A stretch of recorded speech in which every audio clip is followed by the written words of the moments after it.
Americans in academia and in elementary school textbooks and in popular culture tend to think of the 19th century as the moment of which the United States came of age. And so this is a story that centers on the growth of the nation, the idea that the United States is born in 1776, and the 19th century is the moment where it comes into its own. And a lot of that has to do with expansion.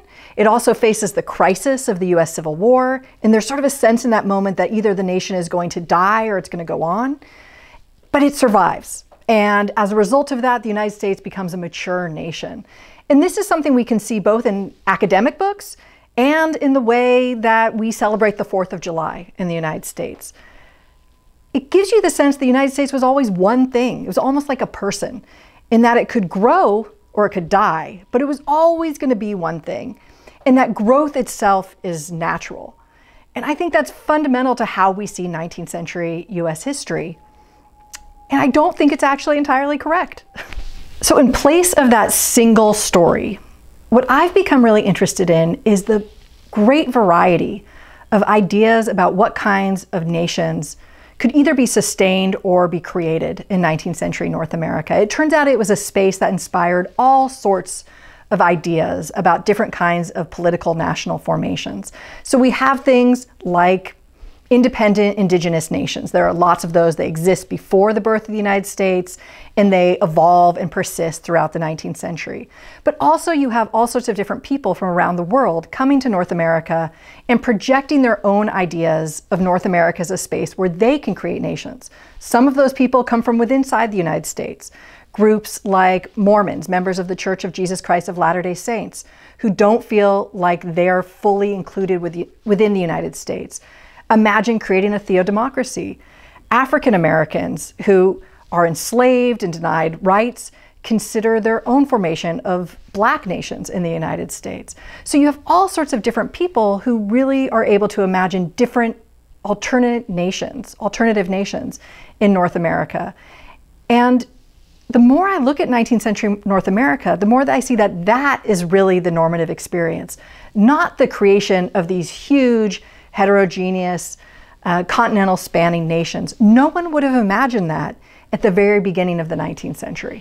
So I'm currently writing a book, The Imagined States of America, an Unmanifest History, in which I seek to challenge these overarching narratives of American history to really emphasize the contingency and the diversity of nation making by looking at all these different groups of people who were involved in nation building projects in 19th century North America.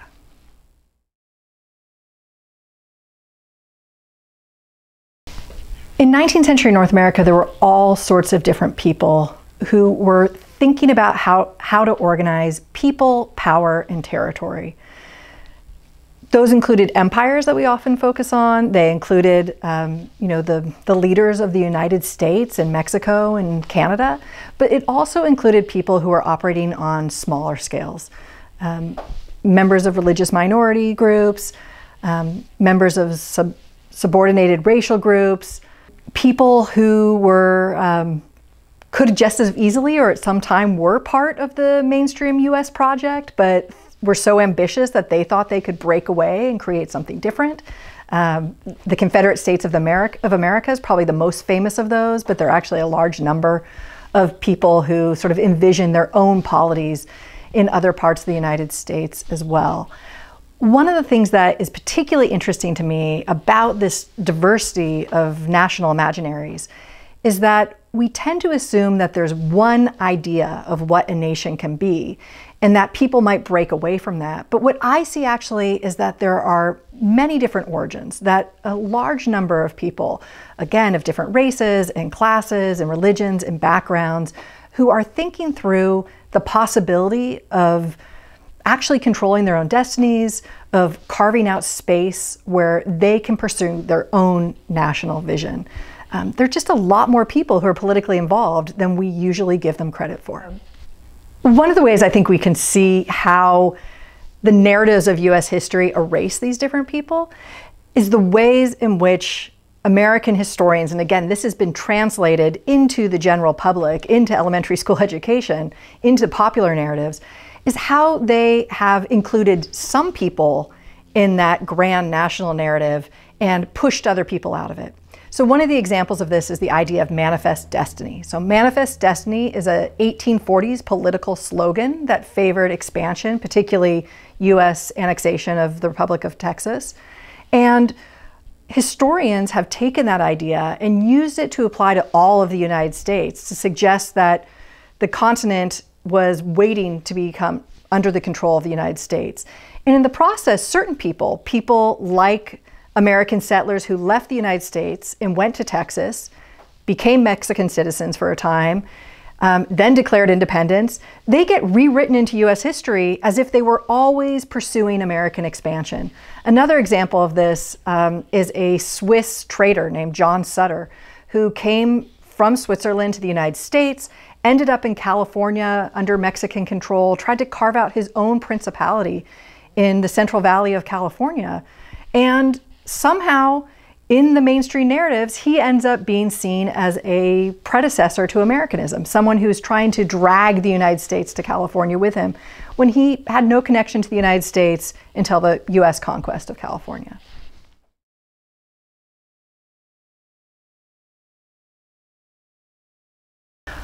One of the things people often ask me is if I'm working on a project on failed states. And my answer to that question is no. Many of the projects that I'm working on, particularly indigenous nations, continue to persist in some form to this day. Others leave legacies behind them that get incorporated into the United States. And one of the things that I'm most interested in looking at the diversity of nation building projects is how all those different projects influence the development of the nations that emerged out of them. Most significantly, the United States, but also Mexico and Canada to some extent as well. I think it's absolutely important for Americans and people around the world to understand that the United States did not just naturally grow. It could only expand and gain people and power and territory by incorporating all these different national visions. In some cases, that involved defeating them militarily. In other cases, it involved incorporating them into the nation in ways where they still had power. And it's actually quite surprising, I think, who ends up with power and who doesn't. So the Confederate States of America is the most famous of the projects that I look at, the most well-known. And people would think that a secessionist movement that had to be violently suppressed in the most bloody conflict in US history might have led to terrible consequences for those people, that they would lose power and never regain it. And in fact, the history of Reconstruction, and particularly the post-Reconstruction period, down to this day, show how Southerners who were in power before the war were in many ways able to hold on to power. At the same time, indigenous nations that sided with the Confederacy in Indian territory, groups like the Cherokee Nation, suffered incredible costs because of that war. They lost additional land in new treaties that the United States imposed upon them. They were forced to change the terms of citizenship. So there are real consequences to the ways in which Americans are able to incorporate these different groups. Not surprisingly, in US history, a lot of this has to do with race. Groups that are dominated by white Americans, even when they were outright treasonous, were often able to be reconciled to the American nation, whereas other groups could only be subordinated through ceding political power, right, coming into the United States as subordinate members. And overall, I think this really changes the narrative we have of US history, which is often seen as a progressive narrative as the United States becomes more heterogeneous and more people gain citizenship. And there certainly are progressive elements about that, progressive elements that need to continue to be contested and worked out going forward. But I think it's also important to recognize that many groups of people were forced to give up their aspirations of having an independent nation of their own in order to become subordinate members of the United States.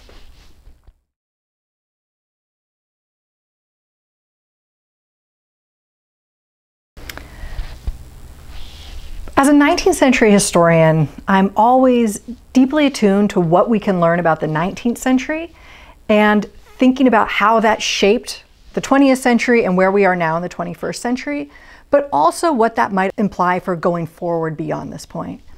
So on the one hand, studying the way in which these alternative nations were either quashed or incorporated into the United States shows us how the US state consolidated its control over the continent by using its military, by creating a political structure that was able to incorporate non-white people, but still was entirely structured to support the interests of white moneyed people for the most part.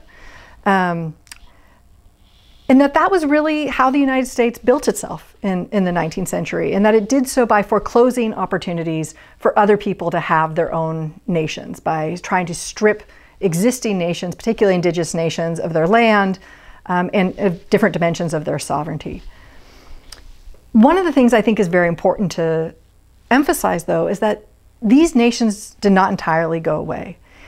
And one of the things that I learned from the 19th century is that the existence of these alternative possibilities in the past also suggests that other possibilities could exist in the future. We've gotten used to the idea that nation states should operate on one scale. They should be continent spanning, in the case of the United States. They should be heterogeneous, that it's best to have big states that include a lot of people and a lot of territory.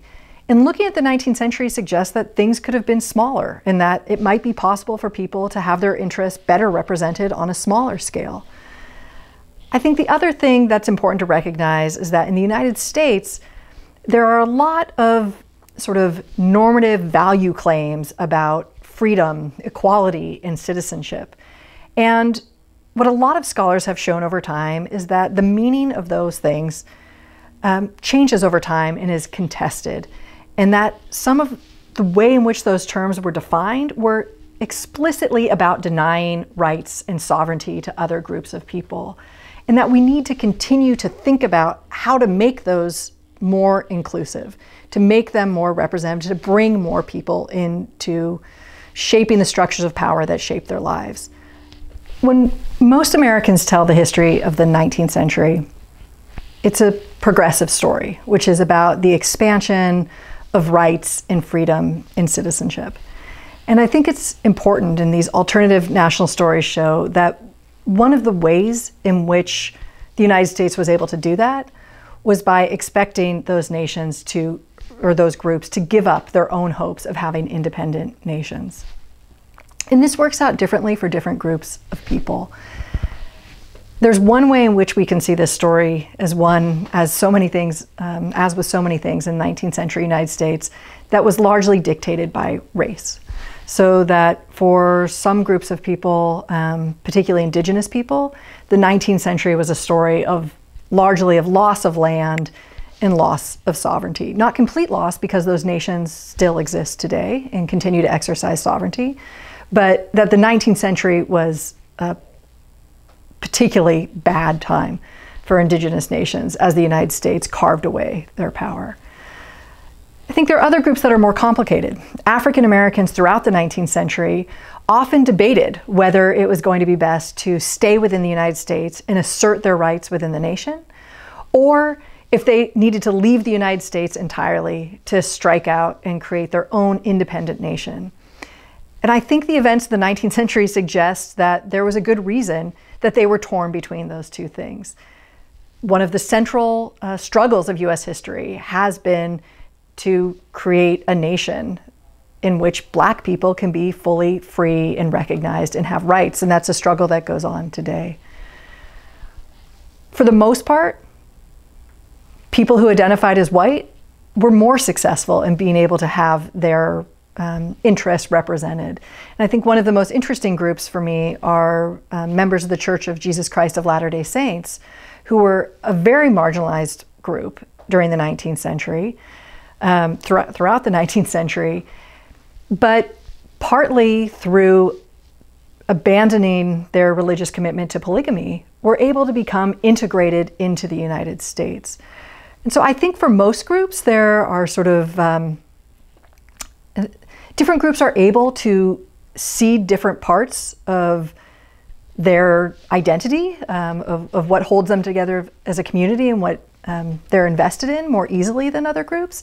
And the United States has been able to accommodate those groups in different ways over time. One of the things I think is important watching all these different groups and their ability to integrate into the United States is to think about how this shaped American institutions and ideology. That ideas that Americans idealize, like freedom, were actually much more complicated, in that creating freedom for some groups of people often meant denying other groups of people that freedom at the same time. And that for many groups, being part of the United States meant giving up something where they might have had more control over their futures. One of the things, although I see these projects happening across the 19th century, that really became apparent to me as I worked on this book is how much the power of the US state increased over the course of the 19th century. Americans today will still sometimes talk about the idea of seceding. You'll hear people talking about Texas seceding, or maybe California will break off on its own. And having worked on secessionist movements and other alternative nations in the 19th century, that always strikes me as basically impossible today. The US state in the 19th century was so much weaker.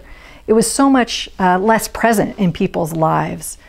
And one of the products of the 19th century, of the US government's attempt to assert control over the continent and all these diverse people and places, is that the state became much more powerful. And that process continued through the 20th century as well.